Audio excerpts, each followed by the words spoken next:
Salam and peace. This is Imam Malik Mujahid, and you're watching Muslim Network TV. We're 24/7 on many platforms. Galaxy 19 satellite, which reaches USA, Canada, and Mexico with 57 million subscribers. There are also OTT devices on Amazon, Fire TV, Roku, and Apple TV. You can download our app on Android or iPhone and check on YouTube or Facebook. Just type Muslim Network TV. Our website is muslimnetwork.tv. Well, Texas is a big state, remains in the news one way or the other, somebody vacationing and somebody freezing to death. And a week ago, Monday, that is almost, it was colder. Dallas, Texas was colder than Anchorage, Alaska. Are these something cyclical or it's extraordinary? Is it really connected to global warming or that's all a myth? Some people thriving in the fake news in Texas are actually looking for a little bit of global warming, laughing about the whole concept. And anytime extreme weather events like that take place, everyone start talking about climate change for a while. So we will talk with experts about it. But why Texans suffered so much? That's the question. Electricity went out, so many water pipes busted, so many that they do not have enough plumbers to fix them. And some good people from other states are offering their services to fix water situation for people. At least 20 people have died, but they are saying it will take about 60 days or so to actually determine how many people have died. And 4 million homes at one point or the other lost power, heat, or water. I have a colleague there working for us, and initially he thought he is helping others. He got 4 families move into his house, only to find out that he ran out of food and there's no one to deliver food. Well, what people can learn from it, cold temperatures caused electricity outage in Texas, but just 6 months ago, same thing happened in California because of heat. This was happening because of the cold temperature. 6 months ago, it was happening because of heat. So is America going to see more power outages more often in more states? Is American infrastructure ready for it? Are you ready for it? Do you know what to do when these type of things happen? We'll have 2 guests, one by one. The first guest with us is Dr. Jodeh Cohen.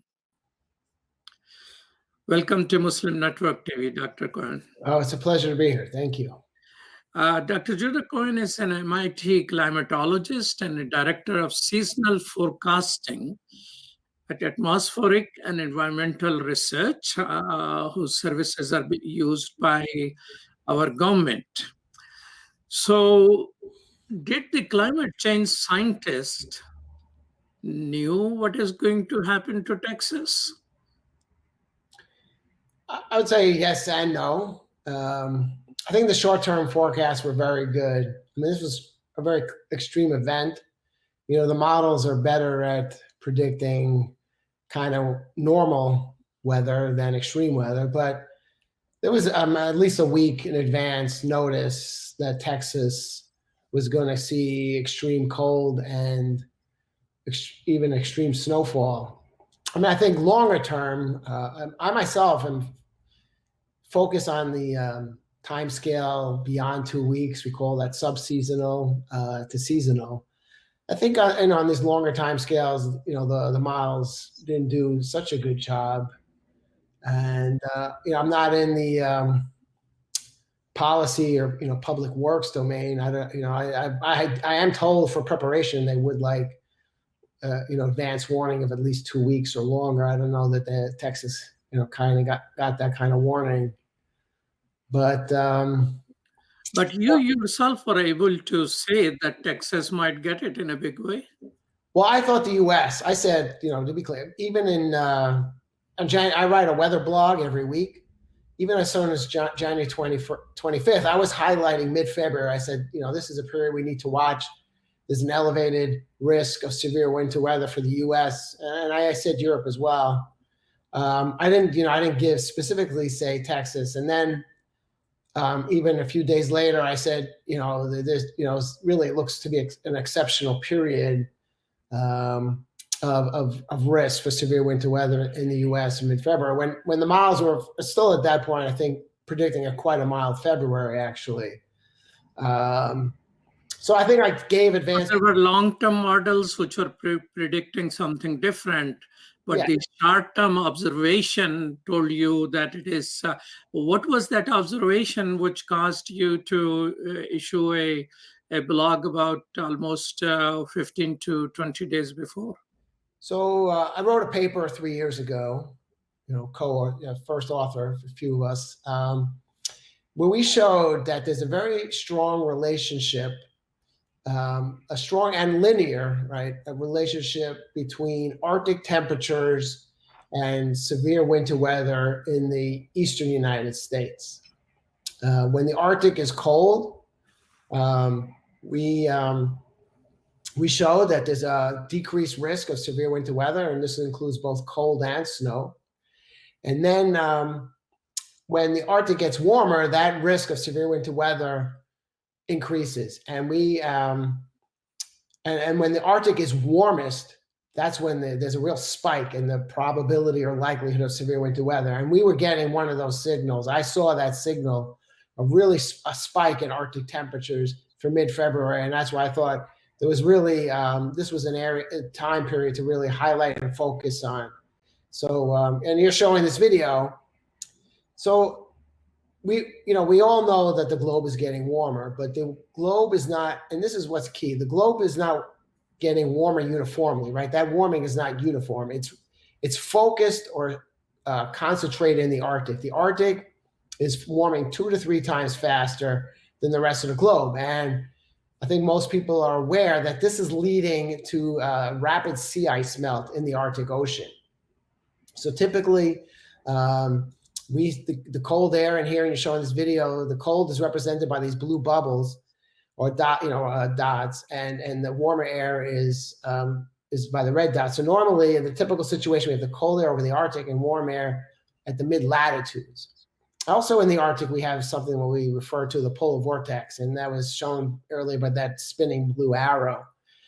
And in its typical state of the polar vortex, an area of low pressure, it sits right over the North Pole and keeps the cold air close to it, as you see in the video right now. Over the Arctic region, you have warmer temperatures to the south along the mid-latitudes. But that Arctic warming is causing the jet stream to become more amplified. So when you have more amplified flow, you have a redistribution of the air masses, or more mixing, more vigorous mixing. So you have warm air, it starts out in the lower latitudes, then rushes into the Arctic region. Now, there are 2 layers in the atmosphere. There's the troposphere and the stratosphere. The polar vortex is in the stratosphere, which is the top layer. So that warm air rushes into where the polar vortex is, and it displaces, because two objects can't occupy the same space, it displaces the cold air south to lower latitudes. And so you have the polar vortex, an area of low pressure. It typically sits over the North Pole. And then when you have this warm air rushing the Arctic, it displaces the polar vortex to Eurasia, to North America. And I like to say where the cold air goes, where the polar vortex goes, so goes the cold air. And that happens first in the stratosphere, but for reasons I don't think we fully understand, that then happens in the troposphere about 2 weeks later. And so when you have this displacement of cold air from originally over the Arctic to lower latitudes and mid latitudes, and with this more amplified flow first in the stratosphere, then that happens in the troposphere where the weather occurs, where we live. Then that same thing happens, and the cold air is displaced, further south. And this is exactly, I would say, in my opinion, is exactly what we saw happen with Texas. So we had this, the warm air, rushed into the polar vortex. It displaced the cold air over the North Pole, south. This happened first in the stratosphere, right, in January, but then about 2 weeks, at the end of January, early February, and then about 2 weeks later, this is, occurs, is kind of mimicked or copied in the troposphere with our weather, and that's when the cold air got dislodged from the near the North Pole in the Arctic, and got dislodged, and it headed straight south to Texas. So tell me this. I know that you're not in public policy, you're a scientist, but you probably keep an eye who's listening to you. So in the United States of America, where this, you talked about this phenomena, were there any states who were paying attention to this, or they normally pay attention to what's going to happen with climate change and adopt policies? I'm in Illinois. I can tell you in Chicago, where I'm based, about 6 years ago, the tree city is planting, and the sidewalk material they're using is the one which is used normally in Alabama, because they think the whole thing is coming this way. So are there some states which actually are listening to scientists in terms of adopting policies which can help them deal with the forthcoming scenarios? Yeah, so I'm less familiar with this. I mean, I know states are planning, making plans, for climate change, extreme weather. I graduated from Columbia University. I know Columbia jointly with NASA, there's a NASA office there, have been advising the New York City government, municipality about climate change and extreme weather. I mean, here I reside in Massachusetts. I mean, I spoke to the governor, Charlie Baker, and his cabinet, about the polar vortex and extreme winter weather. And how much they've adopted, I don't know, but I certainly have spoken to them, and I think they've internalized what I told them. So those are just examples that I know of. I'm sure California is. There's certainly lots of climate scientists in California, and they've certainly experienced very extreme weather. You talked about tell me who's keeping an eye on North Pole and Antarctica and what is happening there?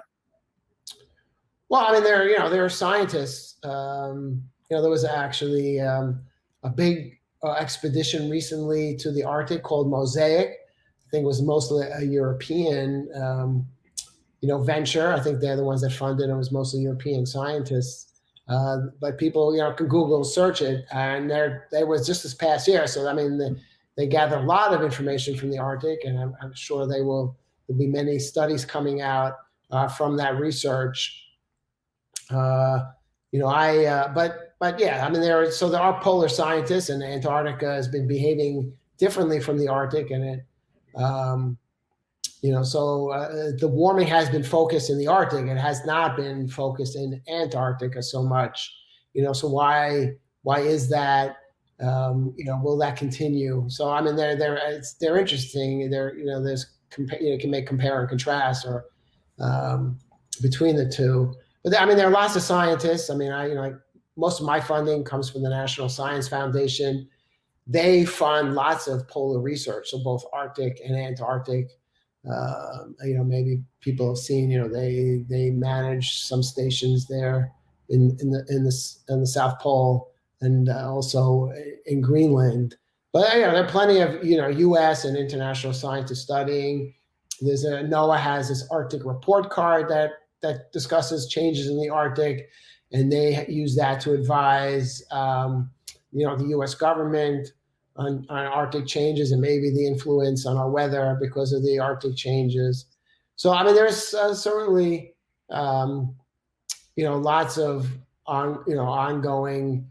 Are there more scholars taking interest in this discipline?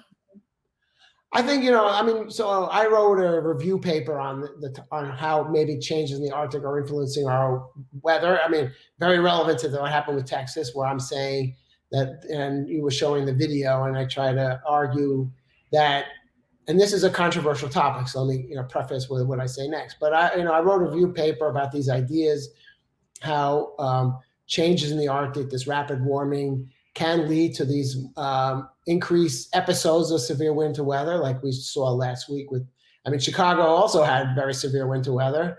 You guys were prepared for it, so it didn't make the news like Texas, but certainly was extreme weather. But I don't know whether we're prepared. We are used to, I think, will be the problem. well, yeah, okay, but you have your infrastructure's winterized, and but Texas got all the story. But it was below zero in Chicago, or she had an extended period of very cold temperatures, and you also had a lot of snow. But I wrote a review paper in 2014. I'm getting kind of not to get sidetracked, but I wrote, and young scientists have come up to me and said, thank you for your review paper. This really sparked my interest in this topic. And, I've decided to do research in this area. So I think there's an increasing interest among scientists, climate scientists. And there's certainly been an explosion, I would say, of papers, scientifically peer-reviewed papers on this topic that, over the past decade or so. And I think that that would increase. Obviously, what happened in Texas, with the human toll that it took and the collapse of infrastructure. I heard, that this will turn out to be Texas, a costliest natural disaster. Texas, that is a state that's more well known for its hurricanes and heat waves and drought than snow and cold. But it'll turn out, that, through Texas history, certainly after this winter, what happened last week will be its costliest natural disaster. So I do assume, I expect that this will spark interest, not just in the science, but maybe in the policy side as well. But so this is a new area, this area of how the Arctic or even Arctic change is influencing our weather, how it might increase these episodes of more extreme weather. This is relatively new. I think I've been really the person that's been studying it the longest, but I would say this is an area that only really started about a decade ago. So, so in climate science, this is a relatively new area, and I expect it has been growing. There's been increased interest, and I certainly expect that to continue. And what happened this year could only, help that happen, or will increase. Help to increase the interest and the research, scientific research. You're watching Muslim Network TV. This is Imam Malik Mujahid, and I'm talking with Dr. Judah Cohen about the how Texas weather came essentially as a gift of North Pole. And we'll be right back after these messages.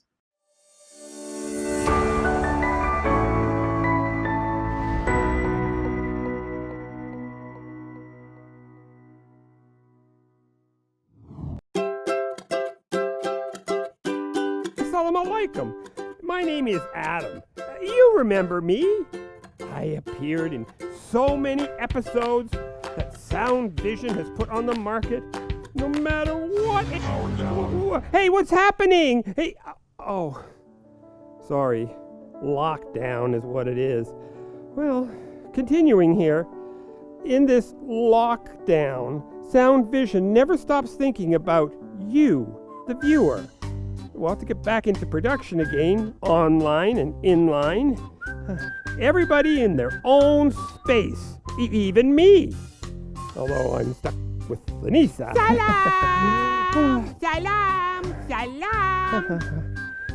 I know, you were shocked too. Well, let me continue. This is what I was going to say. Salam! Salam! Salam! Cut! Cut! Cut! Finally, I get my own screen time again. Thank God. And so we invested in new equipment to bring you even better production with new songs and new singers and animations. Well, here are a few clips.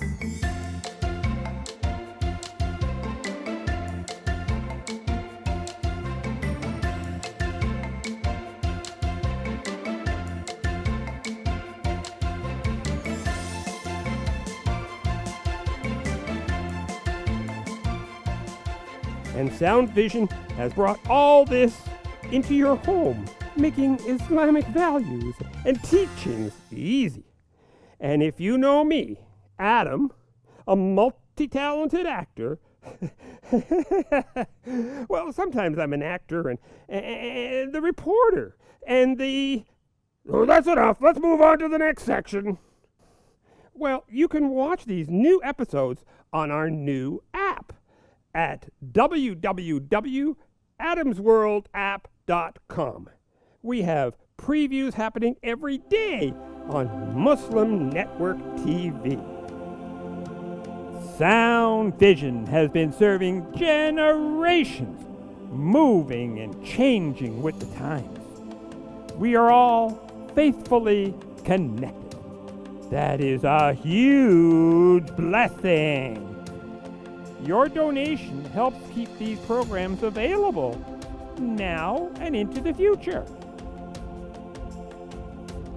We take this job of helping tomorrow's Muslims today seriously, and you should too.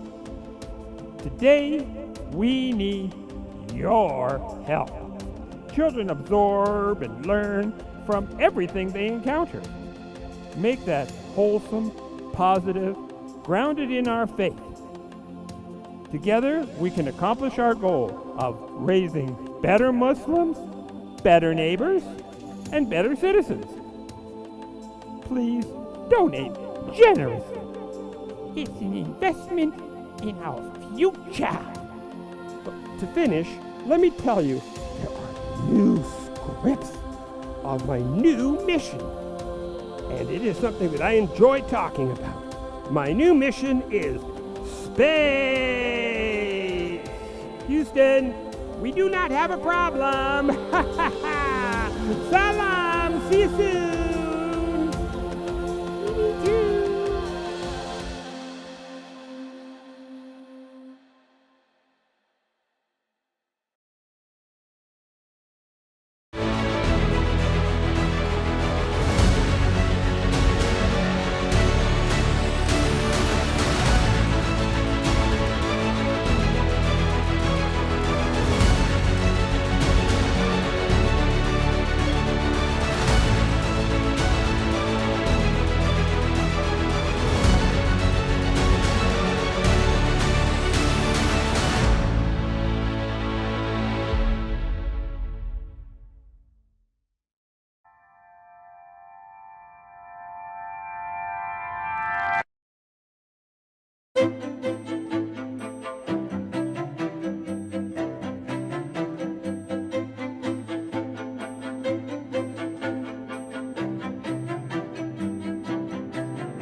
Welcome back to Muslim Network. This is Imam Malik Mujahid. I'm talking with Dr. Joday Cohen. Terminology is used as global warming. And some people, especially in conspiracy theories, don't believe in science type. They say, oh, what global warming? I'm freezing to death here. Now, you're a scholar. You don't need to deal with those type of people. But do you think all the conspiracy theories and the alternate media or the fake news, all of that is confusing people to really realize what they're facing?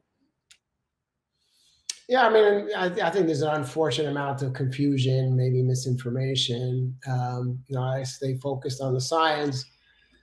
I mean, and I'm not the one who gives these names to these events. So I mean, it started out global warming, and then they kind of morphed into climate change. I'm one that does argue there's more to what's happening than global warming. That it's more complicated.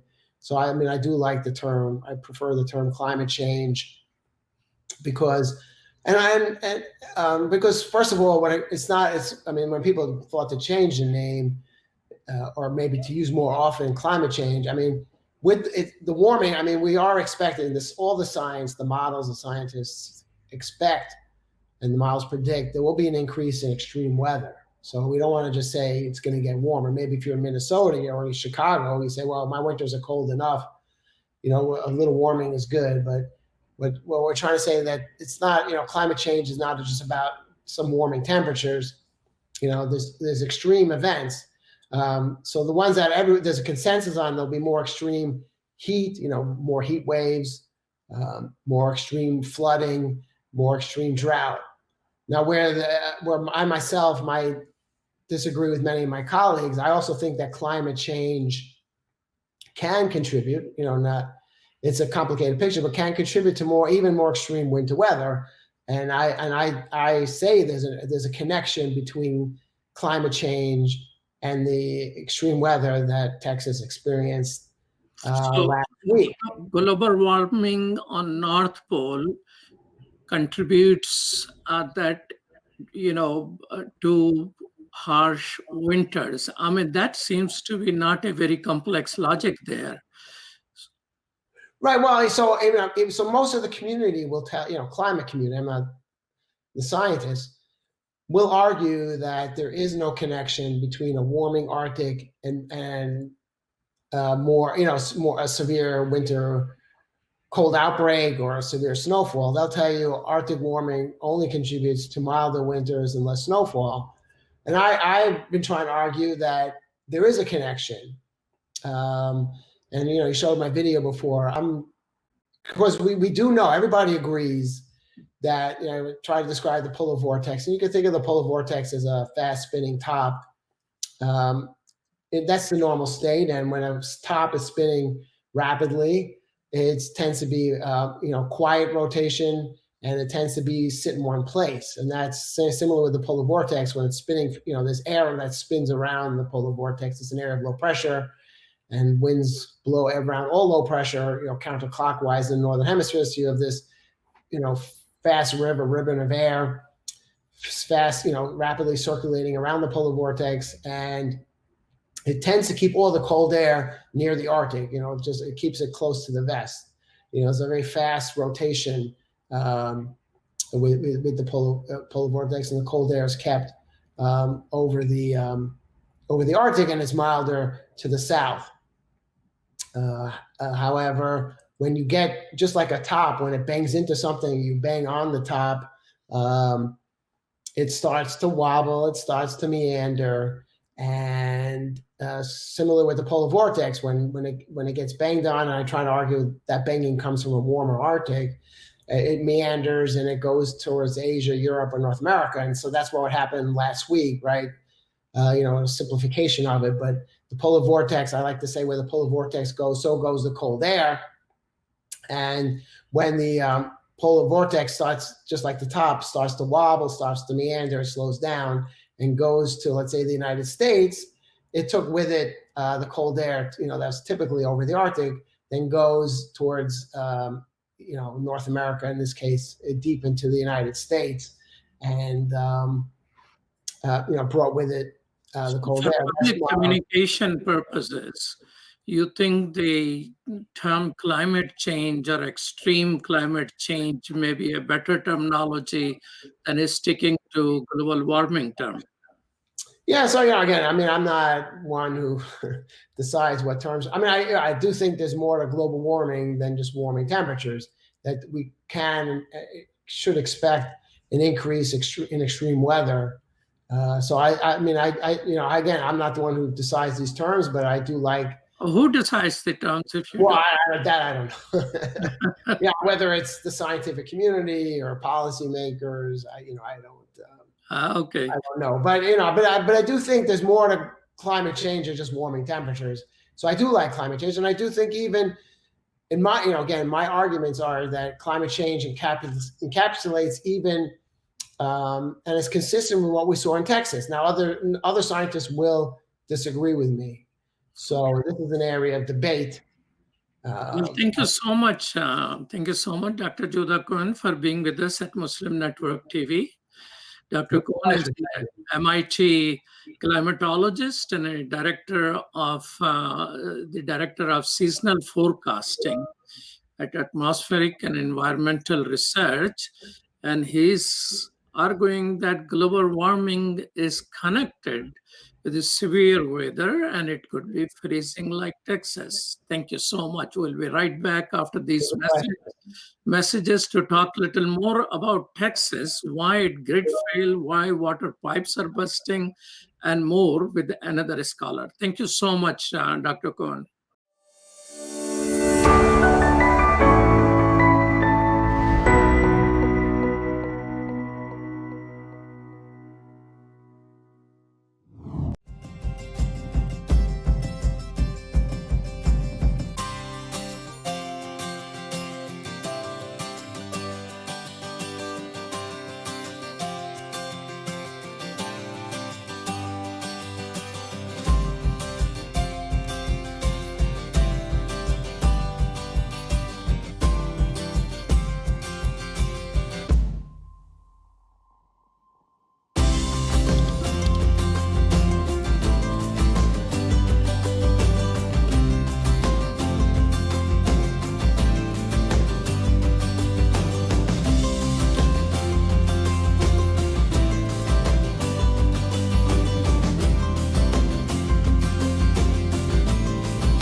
My wife, she's a professor at the University of Cincinnati, who's Catholic, and by her watching and listening to our 3-year-old son watch Adam's World, she ended up taking Kalima Shahada. She embraced Islam because she learned so much about Islam and the other prophets. It really affected our life in a great way, and because of Sound Vision and Adam's World, we're Muslims. I took my Shahada 15 years ago, and I actually am from a rural part of Ohio. And so I found the catalog for Sound Vision, and I ordered the tapes and the CDs and the books, and I used those, and especially for my little daughter, that's how we basically learned our Islam, and Islam entered our hearts through the wonderful works of Sound Vision.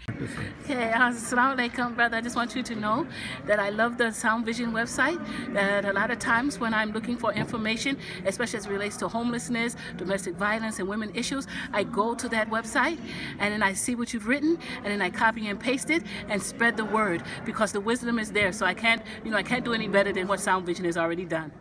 Sound Vision is our survival guide. It is the organization that provides skills for Muslims how to survive and thrive in this community here in the U.S. Assalamu alaikum, my name is Anam, I'm in 11th grade, and I grew up with Adam's World, and what it taught me was unity, respect, and love for the Muslim Ummah. Adam's World is the greatest show ever made. Take me to the Kaaba, man. I love that puppet.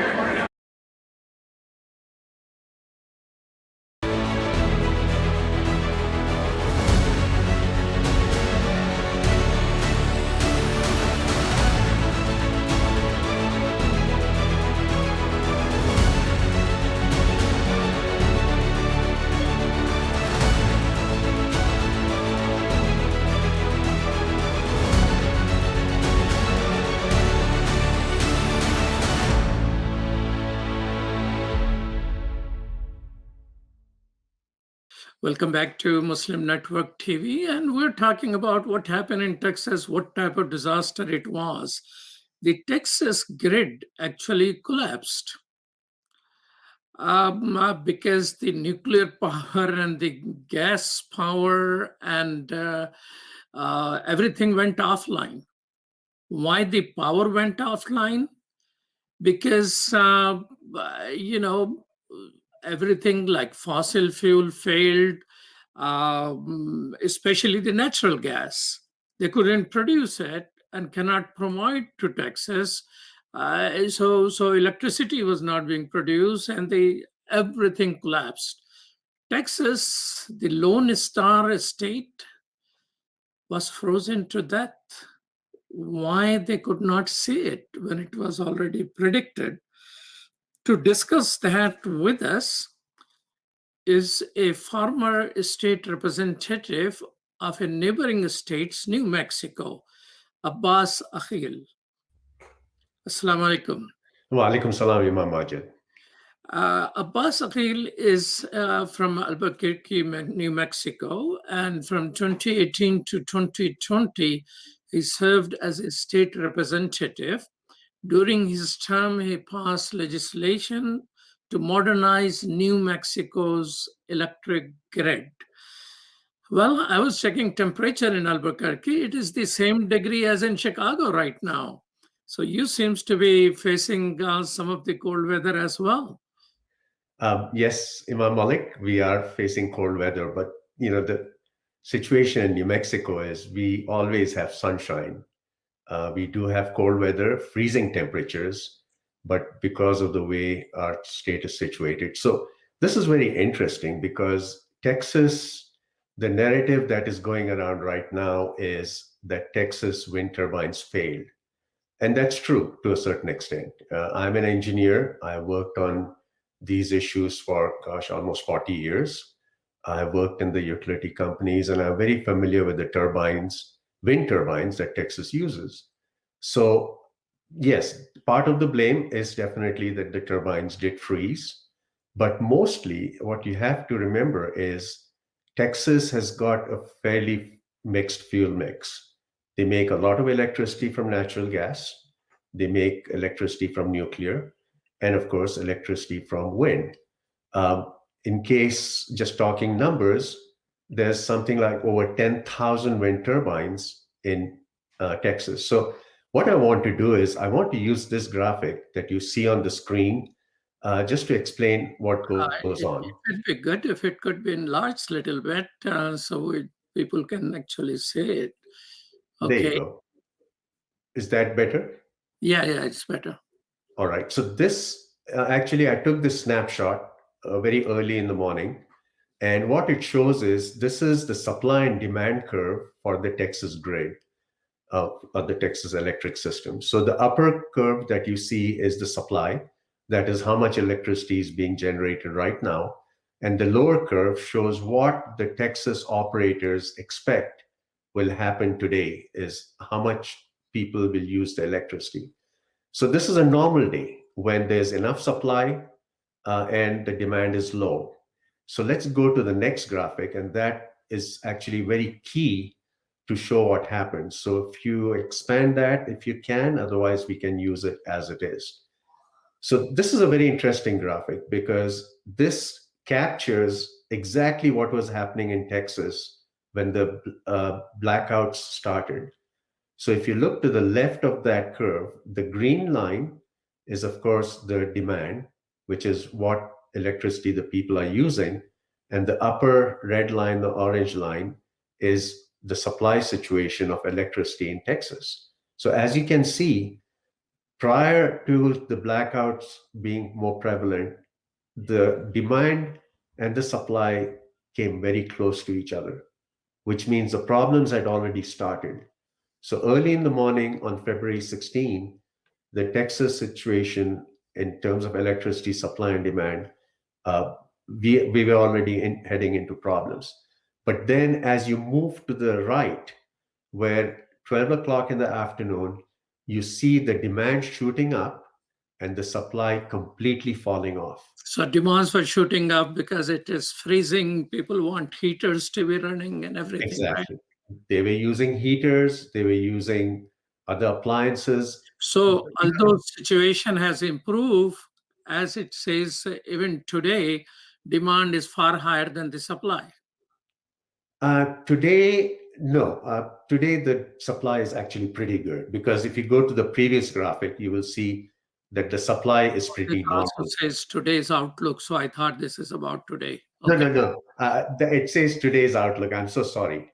This actually means that is a snapshot of that day. Oh, so the date underneath is important. So the date that shows at the bottom of the slide is February 23, which is today. And the previous graphic was the February 16, when the problems were happening. So this is about the Texas situation, but is the New Mexico power grid better than Texas power grid? Because you passed this legislation in the New Mexico state to improve the power grid. So what improvement did you make? Did your law make in New Mexico? So I would have to go to graphic number 5 if Sherdil can put that on the screen. And that really describes what is also the problem. So if you can bring that graphic on the screen, I can describe to you. No, the one after that. There you go. Okay. So this is the map of the entire United States. And what you see there are 3 sections. And those sections are all electrically isolated. So New Mexico falls in the section to the left, and New Mexico is right at the bottom there, as you can see. And the eastern section is on the right. But as you can see down below, Texas is all by itself. Now, this was a choice that Texas made, whether you call it pride or bad planning, but they decided to remain isolated for the last 40, 50 years. And they do not have any connection to other states. So when New Mexico, the question you asked just now, if New Mexico has problems, we lean, in other words, we borrow electricity from our neighboring states. And that happens all over the western side of the United States. As well as the eastern side of it. And the eastern side, right? New Mexico is on the eastern side. Texas has no such parachute. So if they have problems, they are on their own. And I worked at Sandia National Labs, and after 9/11, we used to do scenarios just like this to say what can happen to the grid, what can happen to the electric grid if bad things happen. Now, as I said earlier, Texas also has nuclear power plants, and these are pretty huge. So if you lose a nuclear power plant, you can pretty much lose the system if you're not connected to the other grids. So as New Mexico and the rest of the country shares their power and their electricity, Texas cannot. So if there's a major failure, whether you point the finger at wind turbines, a nuclear power plant, or the fact that gas lines, natural gas lines froze, Texas is on its own. And this we knew would happen. This has been studied, this has been stated before, but unfortunately, the way the Texas grid is now, they cannot now create a connection with the other grids of the country. That is a very expensive proposition. So basically, they are on their own right now. Oh, even if they decide that, okay, we want to connect, it's not an easy thing to do? It's not. In fact, 2 of those connections are in New Mexico. And they were built about 40 years ago when I worked in the Public Service Company of New Mexico. And they can only transfer 300 megawatts. Now, to give you an idea, 1 megawatt is only 200 homes. So 300 megawatts is hardly 60,000 homes. So wow, there's nothing. So if Texas want to integrate with the rest of the country, it will have to, it seems, invest hundreds of billions of dollars then. Oh, absolutely. In fact, it's almost impossible. Now, there's another way of doing it. And there was an opportunity to do that, right? The reason Texas is not connected to the other grids is because what we call in electrical engineering a problem of phase angle. So all these 3 sections of the country that I showed you all operate on a different phase angle. So if I want to connect the eastern to the western side, I have to shut down every generator that's making electricity on the western side and resynchronize it with the eastern side. Then I can connect. My goodness.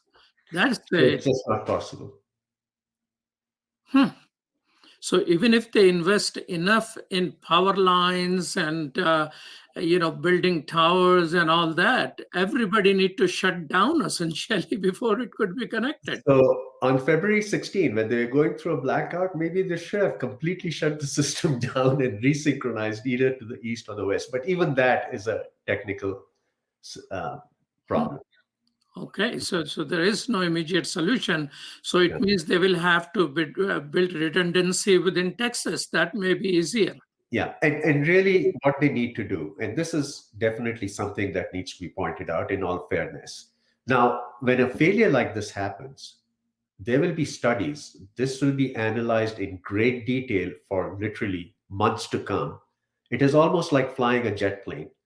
God forbid if an airliner crashes, we go and retrieve the black box. This is exactly what's going to happen in Texas. We will go in. Right now, there are 680 generators in Texas. That means there are 680 machines making electricity that feeds the Texas customers. We are going to go in and look at each one of those that failed and look at what was happening a few hours before and during the failure and the events that happened. There may be mechanical issues, of course, which we will identify, or there might be human error. So this may be a good time,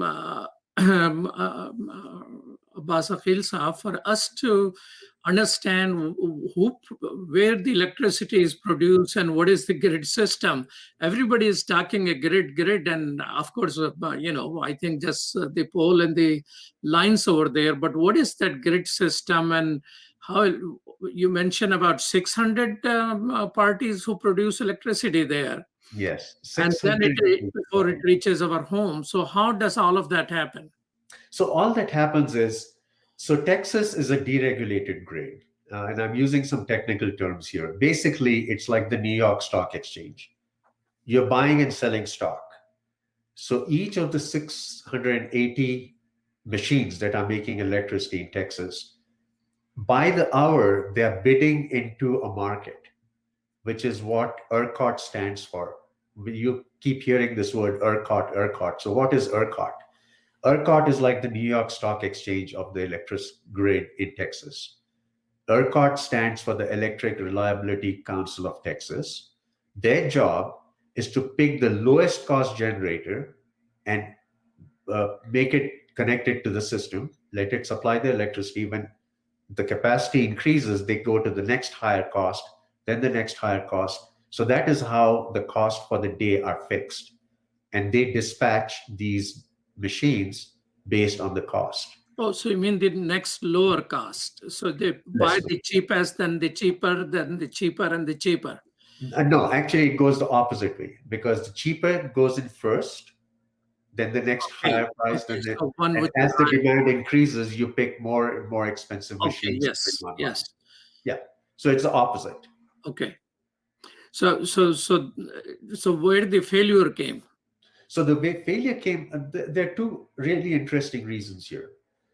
Because Texas is a deregulated market, every one of those 680 machines wants to generate at the lowest possible price, which means I'm going to reduce my maintenance and my manpower to the least possible that I can exist with. So I'm going to be the lowest cost generator, because if I don't get into the system that day, I don't make any money. So if I don't have the lowest cost of electricity as compared to the 679 generators, my generator will not go on the system that day and I lose money. So what has happened in Texas, and this is going to come out from the studies, is as time went on, they really did not winterize their system. And that goes for both wind turbines as well as combustion turbines and the nuclear power plants. In order to save money, Texas did not winterize their systems, which means when a deep freeze like this came, most unexpectedly, these systems could not perform. So the very logical question is, wind turbines are used even in the Antarctica. Wind turbines are used in Alaska. They are used all over the Northern Europe, which in Canada sees temperatures of minus 20 degrees. Why don't the wind turbines freeze there? So the problem was Texas never really prepared for this. Just like in your car, there's a heating system that goes within the wind turbine. It can be installed so that the oil does not freeze when the temperature is very low. The Texans did not anticipate this. So none of their wind turbines, which are about now 8-10 years old, in fact, at that time, there wasn't even much of an understanding. So most of the 10,000 wind turbines will have to be upgraded with heating packages. These are retrofits, and these are costs that the Texans will have to bear in order to keep their wind turbines So functioning. essentially, what you're pointing out is a mix of imagination on the side of policymaker, along with the free market weirdness that it will be on the dime, every minute price is changing and things like that. A mix of those two caused the whole disaster. Absolutely right. I think this is where, when we study this situation in detail, that's where it will come out. Because one thing we have to realize, the electric grid is a very large machine in the country. And the people who operate it are very diligent. They are well trained. So the way the electric network is designed, when bad things like this happen, it is actually designed to protect itself. And that happens automatically. It happens in seconds, literally 6 seconds, 8 seconds. You will have, you'll see a light blinking in your home sometime, which means something bad has happened, but the system is taking corrective measures to make sure that your lights stay on. But when things really go bad, then the operator's training comes into play. Just like a pilot flying the plane. When both engines have failed, it's the skill of the pilot. So the operators that are running ERCOT are very well trained. I don't think it was their fault. But when they saw these massive failures and the demand was exceeding far more than the supply they had, they really were taking very evasive measures to try and save as much as they could. But it's only possible so much. But as we saw in that curve, when the demand goes up that high and the supply is not there, there's nothing you can do. Basically, you're looking for a place to land very quickly. You were a state legislator and in New Mexico until a couple of months ago. How much importance is given by state legislators to the climate change variables? So do they discuss climate change, and because of that, we need to do this, this, and that? Is it a part of discussion? It's a very interesting question you have asked. So actually, this legislative session, which started in February of this year, middle of February, one of my fellow ex-legislators, Melanie Stansbury, she has introduced a bill which is targeting especially climate change and how it is going to affect our state government in New Mexico only, just state legislature. And she's asking each agency of the government to prepare a plan to how they will address climate change. Yes, we are very progressive. We may be a poor state, as most people think we are the poor cousins of Texas, but we are very progressive in this manner. So even the grid modernization bill that I passed last year looks exactly like these things. What is it that we need to do to catch up with new technologies and make our grid a very modern grid? Because we have rural communities. New Mexico has got a lot of rural communities that are remote, that are end of lines, electricity lines. They could suffer exactly what Texas suffered, possibly. And that's what we are preparing for. I know New Mexico is controlled by Democrats, governors in both houses, but there are some Republicans. How is your conversation with Republicans? Are they skeptic of climate change? Or they go along, or they try to block measures of those nature? Unfortunately, yes. In fact, both the Senate and the House is controlled by Democrats, as you just said, and the governor is also a Democrat. But the Republican Party, unfortunately, is very deeply embedded to the fossil fuel industry. And they push back. They definitely push back on, and that is happening even in Texas. The governor, the first thing he said in Texas was, oh, the renewables failed us. And even now in USA Today, there is an article just, I think yesterday, which said that the Biden plan to take us to renewables is dangerous and it will create more problems like we saw in Texas. That's not true at all. And that conversation happens all the time. And what I have done to reassure my Republican colleagues and they sometimes do work with us, is to tell them that electricity really has nothing to do with oil. Electricity that we generate pretty much all over the country has only to do with natural gas. And New Mexico, almost 1/3 of our revenue comes from oil and natural gas production. Our state budget is about 8 billion, and we have basically oil and gas providing 1/3 of that revenue. And I always make a point to say that oil has nothing to do with electricity generation. So if we go renewables in New Mexico, it will not hurt oil production at all, because oil that we use in New Mexico and our oil that is exported goes for transportation. So really, electricity has nothing to do with oil. Yes, it has to do with natural gas. And what we have, in fact, we are one of the few states in the country which has laid a goal of making 2045 carbon free for the entire state. And in that picture, there is natural gas. We will be using natural gas for the next 10 years or so for part of our electricity generation, along with the renewables. So, well, I know your answer may be partisan because you're a Democrat, but do you think this failure in the policy is going to continue to hamper how Texas deals with this disaster? That's hard to say. I don't know how the politics in Texas will play out. But I hope that this example of Texas is not amplified to a point where it affects our desire to wean away from fossil fuels.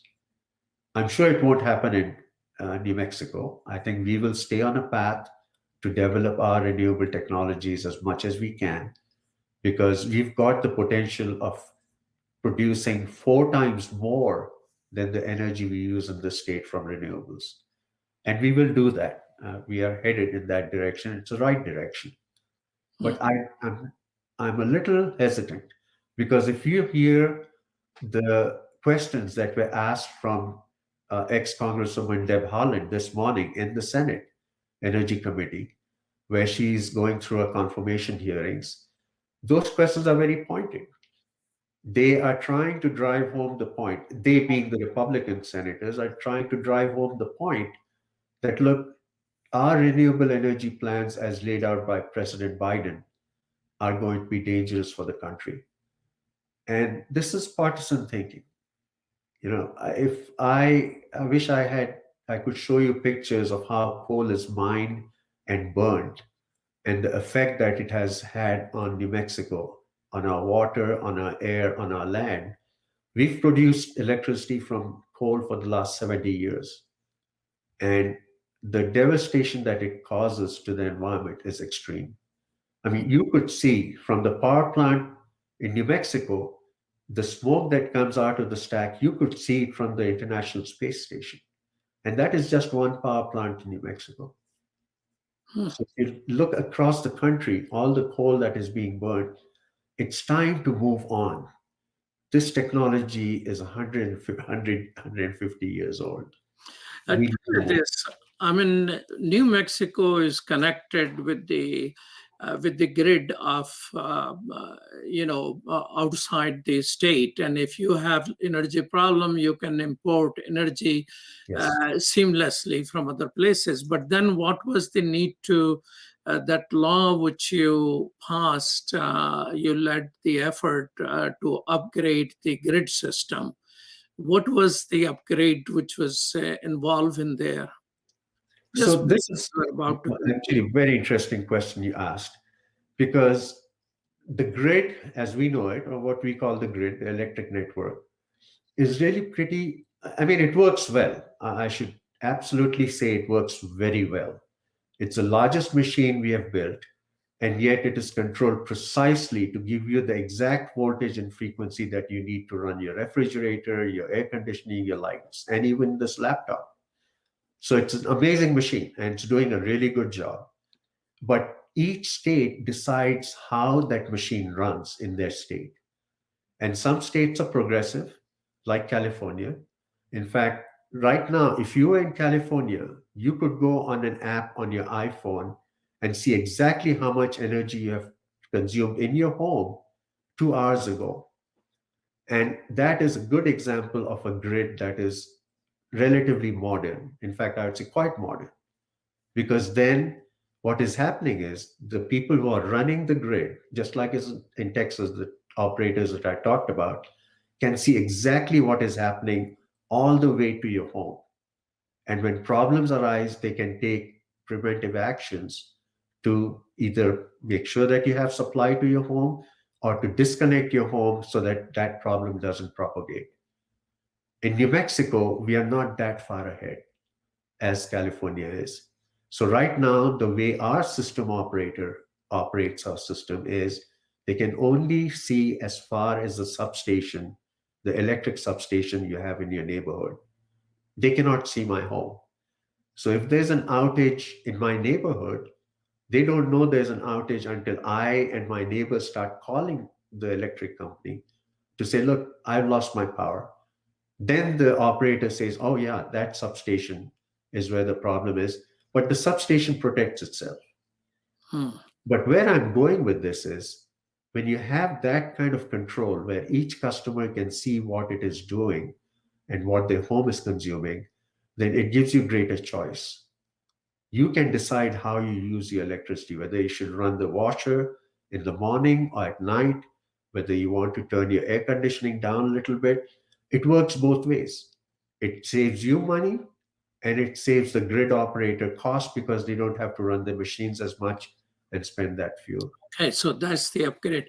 Well, thank you so much, Basaqil Saab, for your time. Truly appreciate that. We were talking with Abbas Aqil Saab from the Albuquerque, Mexico, who was until recently state representative in New Mexico. And thank you so much for watching. You're watching Muslim Network TV, which is 24/7. So stay tuned for other programming. We're always there on Galaxy 19 satellite, Amazon Fire TV, Apple TV, Roku. And you can download our app or watch us on YouTube and social media just by typing Muslim Network TV. And our website is nothing else but muslimnetwork.tv. Thank you so much. And thank you, Sherdil and Dr. Abdul Wahid, for producing today's show. Peace and salam.